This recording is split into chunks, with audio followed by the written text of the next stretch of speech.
G'day, this is Chris from Parx-e here. So I went to America from the 19th of June, and I left America on the 26th of July when I went to Europe. And I got to meet some amazing people and finally got to meet after all these years. Michelle Brino, who was so excited about meeting Amanda Webster. And I finally got to see Amanda Rogers play after all these years after supporting her. I got to hang out with my dear friend Michelle Creepy again, which is always a blast. And I got to hang out and interview two of my favorite people in the whole wide world, Michelle Jones and Hilary Kennedy. I'm grateful for both of them for coming for me. Michelle for taking me out for coffee and finding a place that worked for both of us. And Hilary for showing me around where she worked and taking me out for lunch. I hope you enjoyed these interviews. And stick around after the interviews for more. My dear friend Michelle Jones has kindly given up time to come hang with me today in lovely Houston. It is 31 degrees and we shall begin chatting. So you've got a competition on this weekend. I do, absolutely. It's my first NPC bikini competition. So I've never been on the stage before in a fitness competition, no idea what to expect other than to just have fun. So what did you inspired you to get into doing that after doing pageants and all that kind of stuff? What inspired you to get to do that? I'm a very competitive person, and it's something that's always been in the back of my head, wanting to do this. And so now that we're retired from dancing, I had a little bit more free time to get into the gym. Found a really awesome coach that I loved, and we set a show date, and a little over a year later, here we are ready to hit the stage. Fantastic. So so you also are now you're teaching, so that's a lot different from being a teacher as well. So college professor? Yeah. So I've actually been teaching college since 2015. I used to teach at a community college, and now I'm teaching at a university. So that's amazing. Yeah, I love teaching. Obviously teaching at a higher level now, but that's something that I love doing as well. Teaching kinesiology, health and fitness, so inspiring my students. And what better way to inspire your students than you compete in fitness as well? That's amazing. So how because obviously how things changed for you since the whole world basically exploded? How did you cope with when the whole world exploded? Did much change for you, or did you still stay the same? Or I think it pretty much stayed the same. We live in Texas, and Texas is pretty much its own country, I have to say. So we didn't really shut down as much as other places did around the world. So everything was able to pretty much remain the same, and was able to still continue to dance and do what I love doing. So you've also appeared in a music video clip. How did that come about? With my agent here in Houston, so I still do some acting on the side. So it was just something they submitted me for, auditioned for, got to film my first ever music video about 2 or 3 months ago. So it's just a lot of fun. Projects you've done. Some of those projects I can't even see because there's no way of seeing them because they're not available anywhere. Mm-hmm. Yeah, unfortunately, that's just the nature of a lot of these independent films. They start filming them, they lose budget, so a lot of them are never going to see the light of day. Yeah, because a friend of mine, she did a movie, it got made, but then the director said, "See you later." Yeah, that happens a lot, unfortunately, in the independent world. So do you still enjoy doing the acting? Is that still something you enjoy doing? Yeah, absolutely. And any opportunity I have to audition, I have a great agency here in Houston. Unfortunately, Houston is just not a great spot for acting. Obviously, that's going to be more on the West Coast, but any projects that we have here, I'm happy to audition for them. So would you ever consider going to a place like LA and stuff if the role came about, or you just happy staying here? And I think it would have to be the right role to get us to move to LA, because LA is expensive. So it definitely have to be a set project for sure. Yeah. So you're a bit more pickier about the roles that you do now that you're a bit older? Oh, absolutely, yeah. And obviously worried about things like what audience is going to see this, what's the pay like, etc. Yeah. So yeah, definitely a lot pickier. Yeah. So you wouldn't. So like I know, like some of the roles in your past, you've been in a position where they've wanted a good-looking girl to do the obligatory scene. You won't be doing that these days. No, definitely not.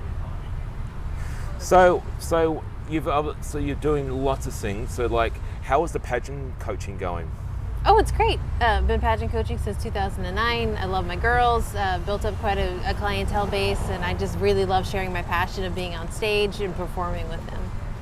That's fantastic. So what is next for yourself? What is next for Michelle Ellen Jones?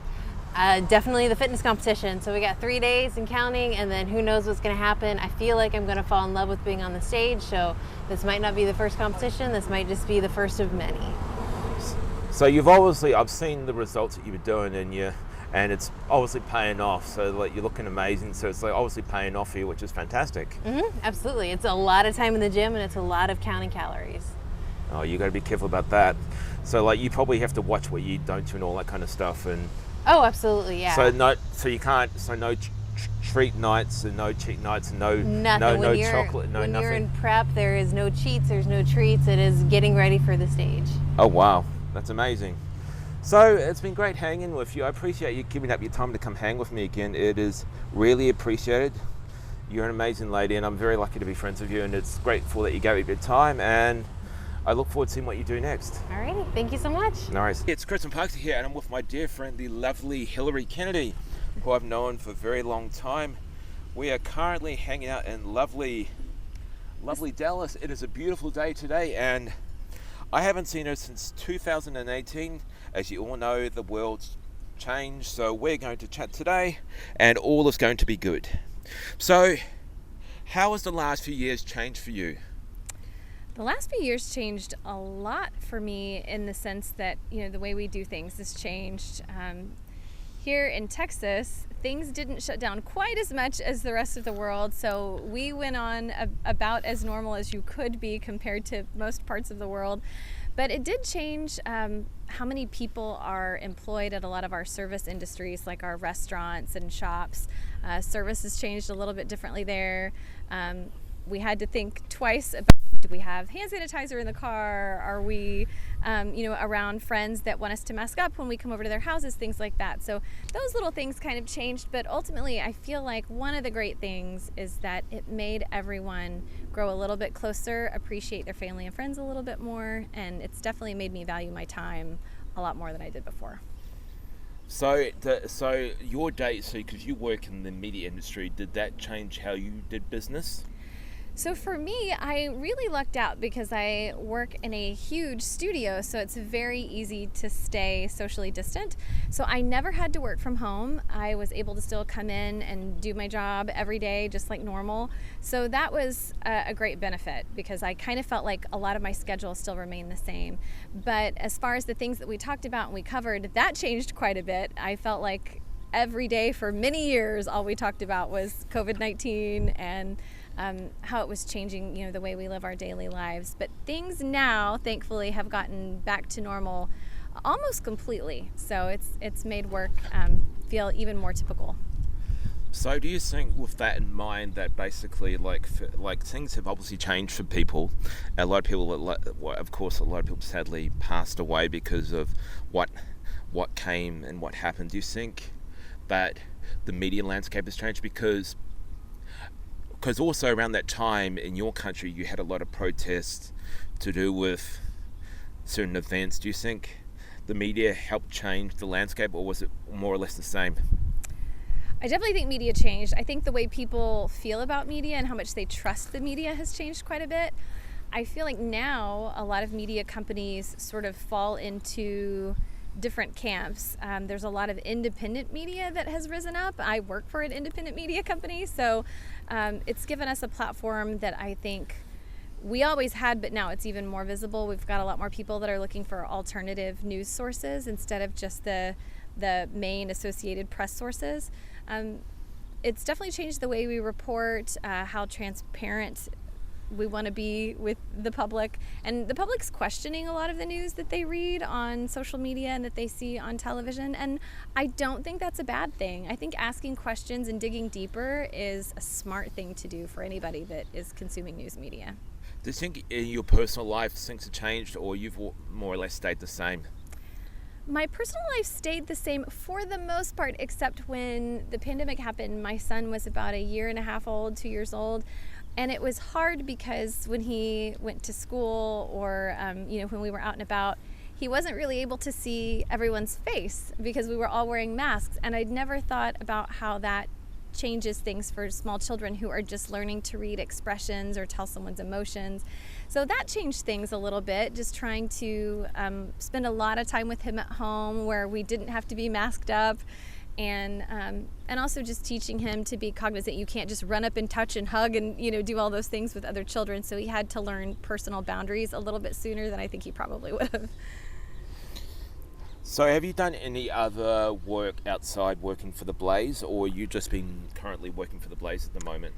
I work for the Blaze in the mornings, Monday through Friday, doing the news during Glenn Beck's TV and radio show, and then I still freelance for different companies.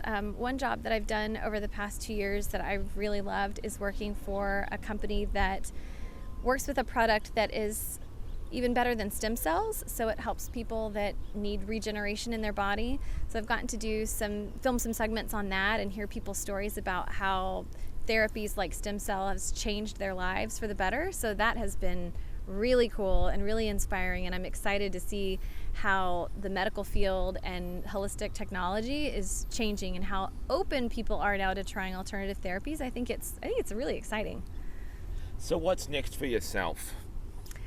Gosh, one thing that I would love to, I love my job, so I want to keep doing the news in the morning, but I am also really interested in a couple of different things. I would love to work on a show about true crime. There are so many of these cold cases that I find so fascinating and interesting, and I would love to work on something that has to do with that. And then I have a secret obsession with home tours. I love seeing the insides of people's homes. I love real estate. And I worked on a home show several years ago, and I would love to do something like that again, because those kinds of shows are fun and they're feel good and they make you happy. And so I would love to work on something like that. Thank you so much for your time today. It's really appreciated, and hopefully it won't be another few years until we hang out again. So thank you so much. Yes, I'm so glad you're here in America. Alrighties, that was the interviews. I hope you enjoyed them. I'm working on a new video soon, which is on some of the amazing tech gadgets that bought my trip, including this Dell 4K web camera that I'm filming with right now, the awesome True Wireless earbuds I bought, the awesome smartphone that I got. Should have done my due diligence though, because it doesn't work with my phone and my phone provider in this country here in Australia. But am I complaining? No, it's still a great phone. It's still my daily driver.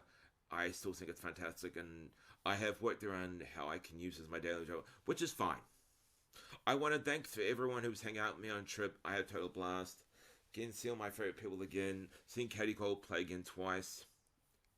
I have more stuff in the pipeline for Parx-e. I'm launching a new compilation CD out this month, which is all about the amazing music from Katie Laurel. She kindly let me use her music in a giveaway compilation disc, which I am launching this month. As always, I thank you for supporting me on my little website, and I'll see you again soon. This has been a Clear Springs Entertainment production. Thanks for watching.